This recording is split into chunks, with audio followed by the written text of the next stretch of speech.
quero falar é uma ideia que me veio quando, principalmente, eu me mudei, como foi comentado. Eu passei um tempo da minha vida, 1 ano e meio, 2 anos, em São Luís do Maranhão. Como alguém que nasceu e cresceu no litoral paranaense, foi uma experiência um tanto quanto curiosa para mim. Porque quando eu cheguei lá, durante um tempo, eu sempre me senti um outsider, um estrangeiro naquele local. Eu trabalhava como todos, eu vivia como qualquer outra pessoa da cidade, e mesmo assim eu sempre era visto como alguém de fora, como ele, não, mas você não é daqui. E, acontece, na época eu pensei, de repente é uma coisa daqui, eu não sei. Eu voltei para cá e nessa volta eu notei que as pessoas da cidade que eu nasci, da região que eu vivi, começaram a me tratar diferente também. Eu comecei a ser novamente tratado como um outsider, então eu voltei para casa e não era mais a minha casa.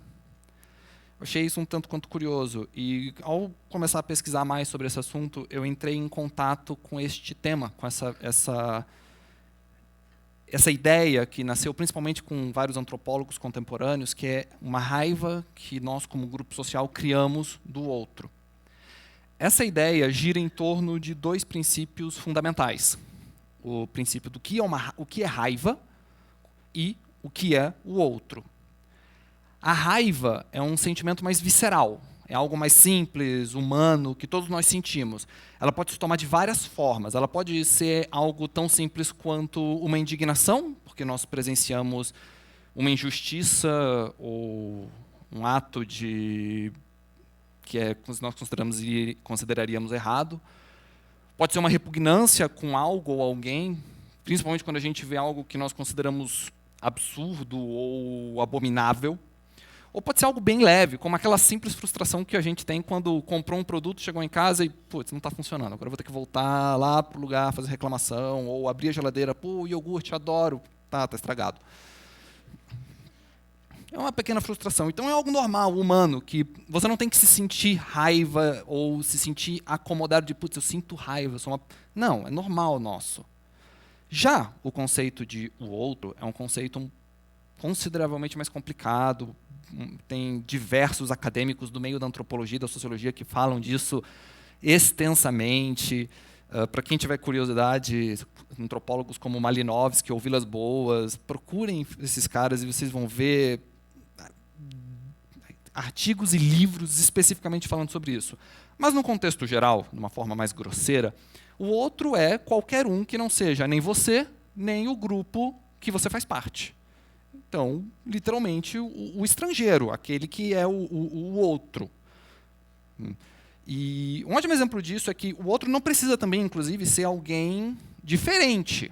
Por exemplo, na Grécia Antiga, das antigas cidades-estados de Atena e Esparta, várias das outras cidades detinham cultura, língua, religião, costumes, festivais que eram idênticas umas às outras. Ou, pelo menos, muito parecidas. E, mesmo assim, elas se tratavam como o outro. Ele é diferente, ele é o externo. A grande pegada dessa raiva com o outro é que, quando você mistura essas 2 ideias, você gera uma ferramenta de controle muito forte, principalmente uma ferramenta de controle social. Por quê?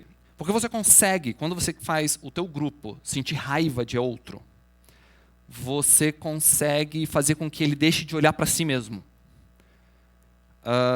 Pulando 2000 anos da Grécia Antiga, a gente para na Idade Média e nós temos uma grande quantidade de reinos medievais que viviam em guerra entre si. Metade deles estavam numa guerra, a outra metade estava se recuperando para voltar para a guerra. E nesse cenário, onde claramente era visto como nunca vai haver paz entre, por exemplo, França e Inglaterra, ou os reis em específico, a igreja medieval pega toda uma etnia, toda uma religião, que era vista como o outro por esses grupos, e começa a lançar certas ideias. Eles não pertencem ao lugar que eles estão. Eles têm o que não deveriam ter. Eles são imorais, porque não seguem o que a gente acredita. Essas ideias vão fincando no pensar popular, das elites, e vai se fortalecendo cada vez mais. Isso vai virando uma raiva. Começa com um susto, uma indignação, vira uma raiva. E, com essa brincadeira, as cruzadas começaram. Por 500 anos, aproximadamente, nós tivemos constantes batalhas entre reinos medievais e o mundo árabe. Agora, isso acontece. Como eu falei, isso é um fenômeno, até uma forma de controle. E o problema é que muitas vezes isso não é iniciado, esta raiva não é iniciada por uma elite política, por um grupo de governantes. Por vezes, essa raiva do outro começa por nós. E uma elite política daí vai usar isso para se aproveitar dessa situação. O problema maior, na verdade, é que essa raiva ela cresce. Ela pode começar pequena, como eu falei, o iogurte. Só que ela cresce, ela aumenta. Logo, ele é diferente vira, ele está errado. Esse errado ele é ilógico, ele é mau. Se ele é mau, ele é menos que você, porque você é uma pessoa melhor. Se você é uma pessoa melhor, ele é menos que humano. Essa raiva do outro tem um sério problema, que você, eventualmente, você e o seu grupo desumanizam o outro. E isso pode chegar a níveis tão absurdos como aconteceu agora, século XX, 1930 a 40, onde 6 milhões de civis foram executados em campos de concentração durante o Holocausto.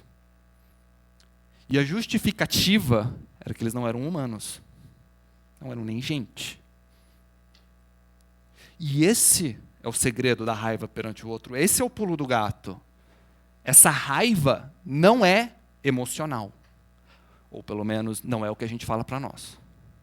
Você não odeia o outro porque você está com esse sentimento visceral que eu falei do começo. Você não odeia o outro porque você tem algum tipo de preconceito. Não. Tem uma justificativa. Seja porque é um dever moral, seja porque era uma questão de bem maior. Mas o teu ódio perante o outro tem que ter uma justificativa. E isso tem que ser vendido para nós, como indivíduos que fazemos parte do nosso grupo, isso tem que ser vendido para a gente. Nós temos que aceitar isso.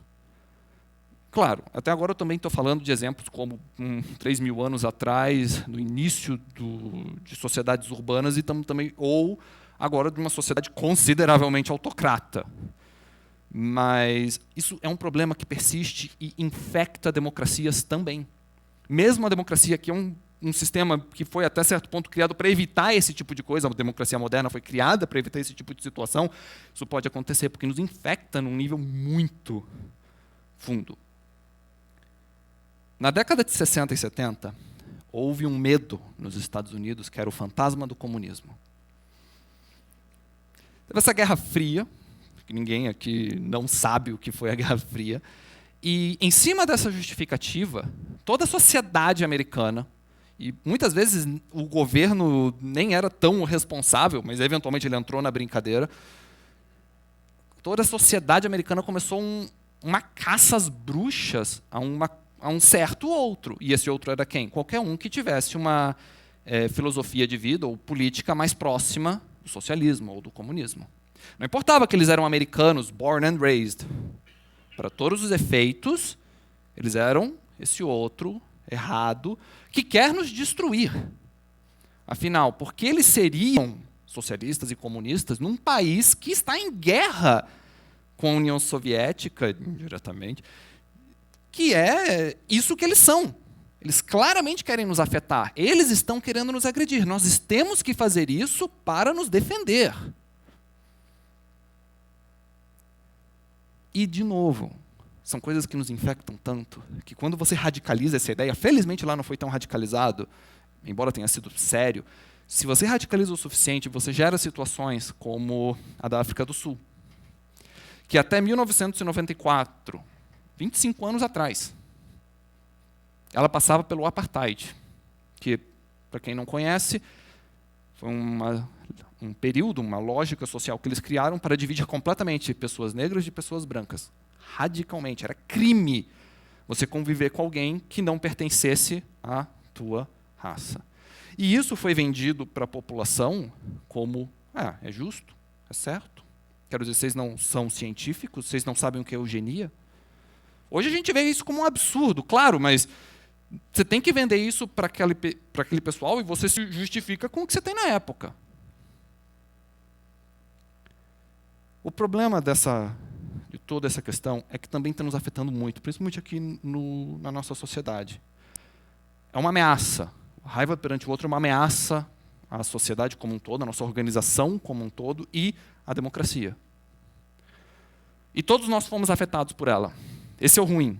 A gente nem nota, mas nós fomos afetados. Porque quem aqui nunca pensou menos de alguém porque ele acredita numa ideologia política ou econômica diferente? Ou pensou menos de alguém porque este mesmo alguém segue um político específico? Só que se pensar menos que alguém não vira o que eu disse, vira uma pequena raiva, logo você fala, ele não estuda quanto eu, ou ele é menos inteligente que eu, logo ele é menos que eu, logo ele não é humano. E tudo isso vem de um fenômeno que tem nos assombrado há milhares de anos. Mas tem como mudar, felizmente. Essa é a grande beleza do que eu quero tentar aqui vir falar para vocês. Dá para mudar hoje. Hoje nós chegamos num nível tecnológico que nos permite transmissão de informação virtualmente ilimitada instantaneamente. Porque você pode agora pesquisar sobre o outro. Você consegue acabar com essa raiva dentro de você. Porque você pesquisa sobre o outro. Você entende a justificativa dele. Porque, como eu disse, ele tem um motivo. O motivo dele pode estar completamente errado. Você pode abominar o motivo dele, achar o que você quiser. Você não tem que concordar com ele. Porque, convenhamos, dependendo de quem você classifica como o outro, o ato e a justificativa dele são repreensíveis. Mas, com certeza, dentro da mente dele e do que ele acredita, há uma razão. E entender essa razão é fundamental numa sociedade democrática, porque permite que você entenda ele como humano. Você entende o porquê ele comete os erros ou os acertos que ele comete. Nós podemos mudar toda essa questão, porque nós podemos entender como o outro funciona, o que ele pensa, o que ele acredita, o que ele sente. E quando você faz isso, você não consegue mais desumanizá-lo. Porque você iguala ele ao seu nível. Ele passa a ser uma pessoa como você, um cidadão como você, um ser humano como você. Novamente, insisto em dizer, isso não quer dizer que você está concordando com o outro. Você sentar para conversar com o outro não quer dizer que você está concordando com ele. Não quer dizer que você está fazendo valer certos atos que ele comete. Mas é importante a gente fazer isso. Porque quando a democracia você polariza e um grupo social se evita conversar com o outro, para que ela então? Se no final vai ser um cabo de guerra para ver quem é mais forte? Entender o outro e conversar com ele pode gerar um crescimento, tanto de nós quanto do outro. E isso é importante para o outro também, porque o outro não acha que ele é o outro. Ele acha que ele é ele, você que é o outro. Nós somos o outro. E é difícil, não é fácil fazer isso. Dependendo de com quem você vai tentar conversar, pode ser difícil, pode ser complicado. Os ideais podem ser tão conflitantes, ter um impacto tão forte um com o outro que se torna difícil fazer, mas é um esforço que nós temos que fazer. Porque se nós conseguirmos, se nós finalmente quebrarmos esta barreira, esta raiva, essa frustração que nos assola como sociedade, nós poderemos finalmente sentar e conversar todos juntos e tentar entender algo que vai agradar melhor a todos. Não dá para agradar todo mundo, mas pelo menos garantir que tantas injustiças que nós vemos acontecer todos os dias não aconteçam mais. E, eventualmente, talvez, a gente possa finalmente parar de enxergar a sociedade como nós e os outros. É isso aí, muito obrigado.